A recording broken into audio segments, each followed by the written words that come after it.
جناب حضرت خدیجہ کے بارے میں تاریخ میں بیان ہوا کانت تدعا فی الجاہلیت طاہرہ، یعنی زمانے جاہلیت میں بھی ان کو پکارا جاتا تھا طاہرہ کہہ کے، لشدت عفافہا، کیونکہ وہ شدید ترین جو ہیں پاکیزہ زندگی گزار رہی تھیں، لشدت عفافہا۔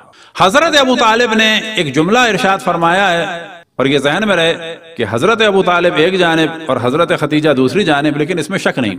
روایات میں نقل ہوا امام محمد باقر علیہ السلام سے، اگر تمام انسانوں کے اعمال کو ایک پلے میں ڈالا جائے، اب بلا شک رسول اللہ کے علاوہ جب مثال ہوتی ہے اس طرح سے ہوتی ہے، جیسے قرآن مجید میں ان الانسان لفی خسر الا الذین آمنوا، تمام انسانوں کے اگر اعمال کو ایک پلے میں ڈالا جائے اور دوسرے پلے میں حضرت ابو طالب کے اعمال ہوں تو وہ سنگین ہوں گے۔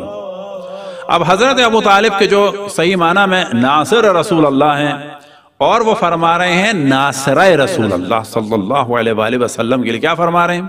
انہا امرأۃ کاملۃ۔ اب یاد رہے کہ حضرت ابو طالب کیا ہیں؟ حجت خدا ہیں، ناصر رسول اللہ ہیں۔ وہ فرما رہے ہیں کہ یہ خاتون ہے کہ جو کامل ہے، میمونۃ، صاحب برکت ہے، معمولی ہستی نہیں ہے۔